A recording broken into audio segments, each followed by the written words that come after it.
Hi guys, the third session is about cavity magnetron. Today I would like to describe about the cavity magnetron. What are the applications? How the microwave frequency is generated by using the cavity magnetron?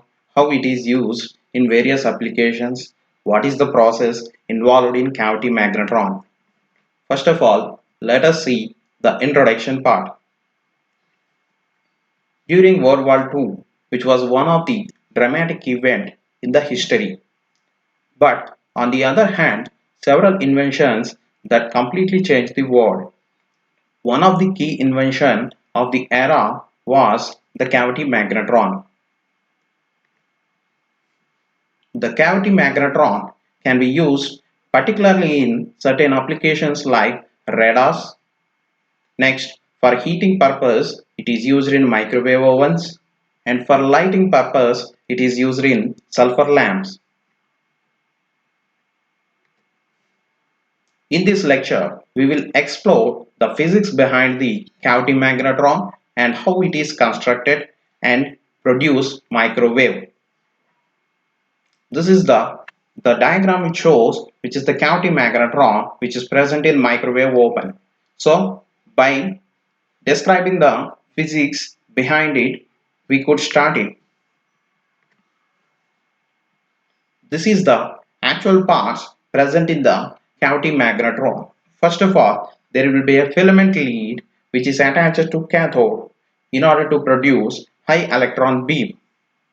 Surrounding the cathode with the filament, there will be a anode block. The anode block is again constructed with resonant cavities. So here the resonant cavities will act like a LC oscillator. Later we will discuss it. Next, to the one of the cavity, it is connected with coaxial cable. Generally, there will be a loop coupling is introduced.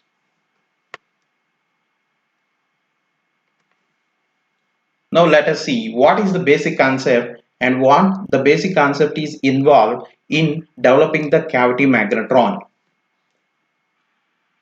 The cavity magnetron works under the principle of LC oscillations. It occurs when charged capacitor placed along with inductor.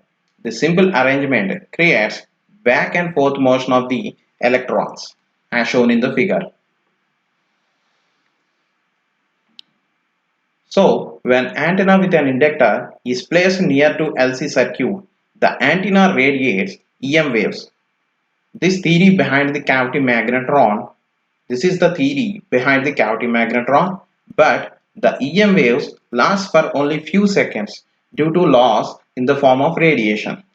This is improvised to our cavity magnetron concept, means this concept is used for cavity magnetron.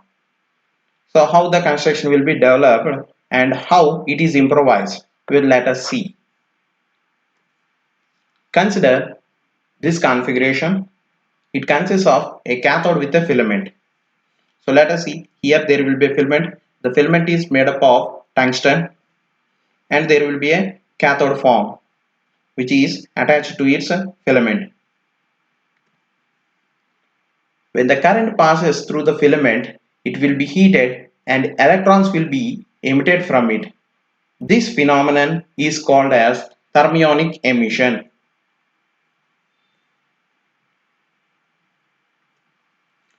During this thermionic emission, the electrons will come back to the cathode again.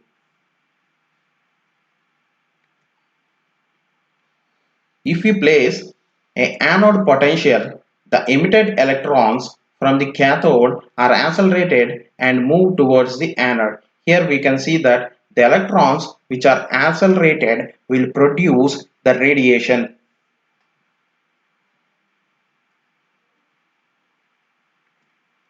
Hence, the accelerated electrons in the interaction space will spend a little time. Here, the interaction space is between the cathode as well as anode. The space present between them is the interaction space.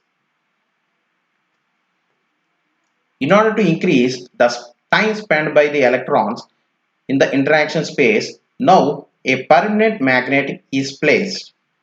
Here we can see that a permanent magnet is placed around the anode. So what happens when the magnet is placed? Due to magnetic field introduced in the cavity forces the electrons to take curved path, and the time spent in the interaction space will be increased. This is the final structure which is formed known as Hull magnetron. Here the Hull means the scientist Hull has been proposed the first concept about the magnetron. Hence the name came Hull magnetron.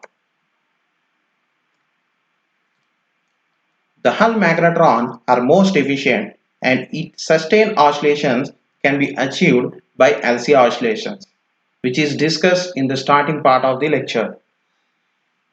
Subscribe to BVC ITS ECE department in YouTube. You will find Introduction to Microwave Engineering. To achieve oscillations, the anode is designed with cavities. Here the main concept starts. By providing cavities, it will change the entire physics of the magnetron. What happens when the cavities are introduced in the magnetron in the circular form? Let us see. For example, consider a single cavity, means a bar from the anode. Now consider a metal bar with a cavity.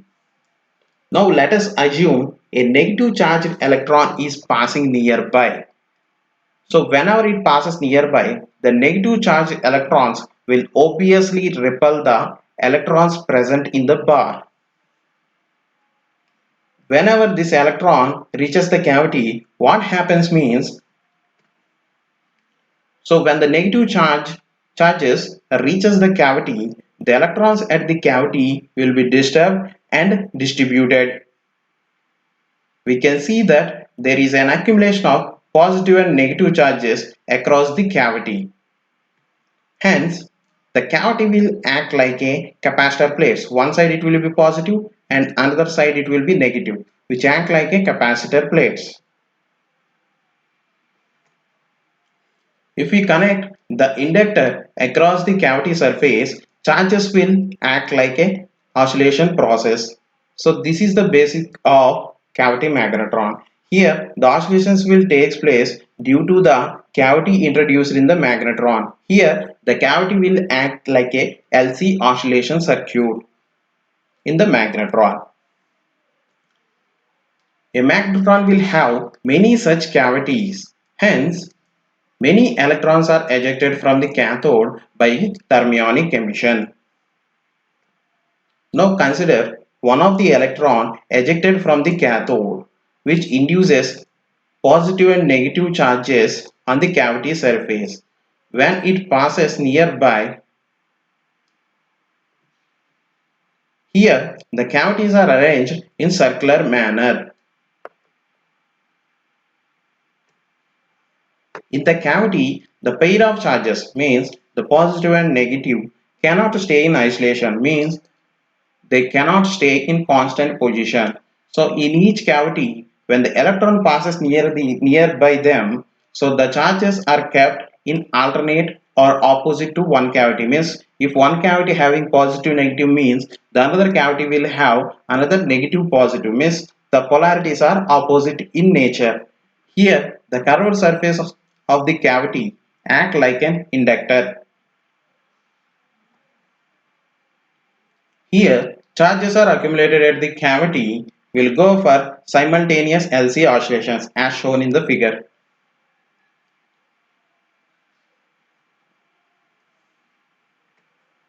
With the help of metal loop antenna connected to one of the cavity and converted to EM waves, the oscillations will be sustained due to LC and transfer of energy takes place.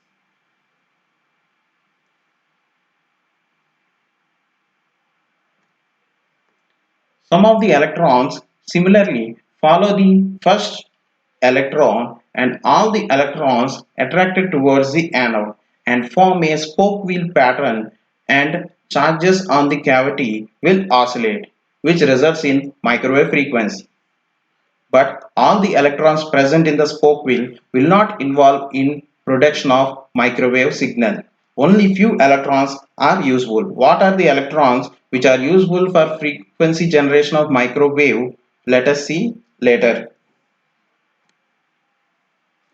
Since antenna is connected to one of the cavity, the oscillations generated in one of the cavity also link with other cavities present, and the phenomenon is called mutual coupling.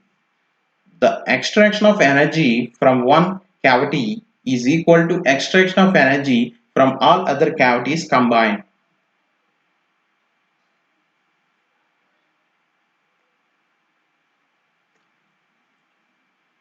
Let us see the applications where magnetron is used. So during World War II, this magnetron concept is introduced by Hull. So by using this magnetron, cavity magnetron, we can produce the oscillations with beamwidth very less, means small.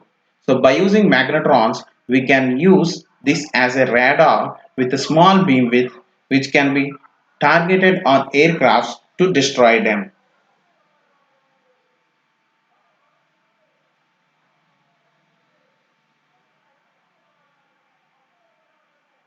So in the diagram, we can say that the radar is produced which is targeted on the object, and the object is detected and it will be destroyed by using the magnetron concept. The second application is it is mainly used in preparation of food like microwave ovens. Another application is it is used in microwave ovens to produce high amount of heat energy by using this magnetron. So here the magnetron is used to produce huge amount of heat to heat the food present in it.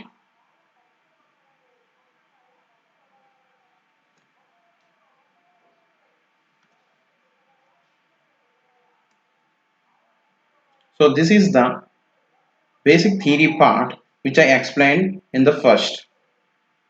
This is also a theory part related to first concept. This is, and this, and this, and this is also what is shown in the animation is presented here in the concept way, in the matter form. This is also matter related to them. So this is the concept where I told that only few electrons will be involved in generation of microwave signal. What are the electrons involved in microwave generation? Let us see. So here it is the 8 cavity magnetron operating in pi section mode. Pi section mode means here the magnetrons are in the form of pi shape.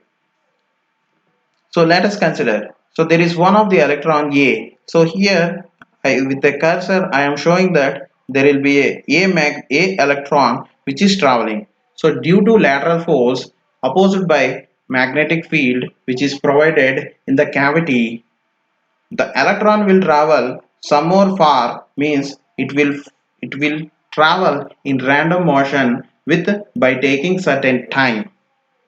So these electrons are called as favorable electrons.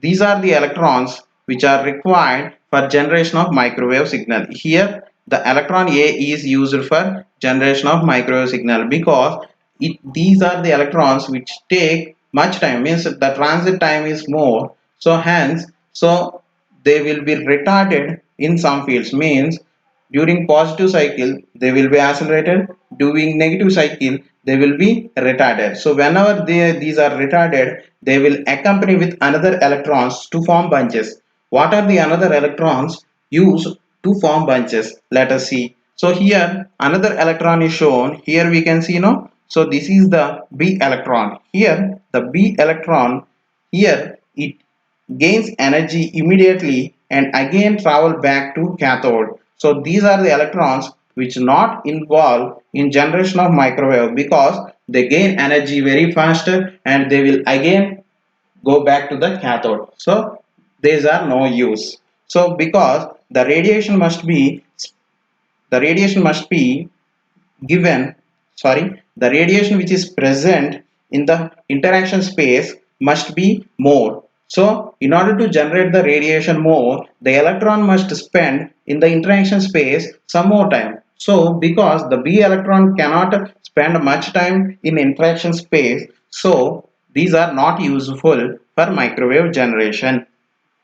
Next, let us see the C electron which is present. So, the C electron which is present here will take some more time greater than the B electrons.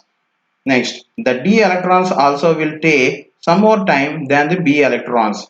The b electrons are called b electrons which are present in the cavity are called as unfavored electrons. Here, then, finally, what are the favorable electrons which are used for bunching? Here, the electron A and the electron C and the electron D are muchly used for formation of bunches. So the spoke wheel pattern which is shown in the animation will be achieved by these electrons only. So whenever there is much time spending in the interaction space, the radiation will be obtained more.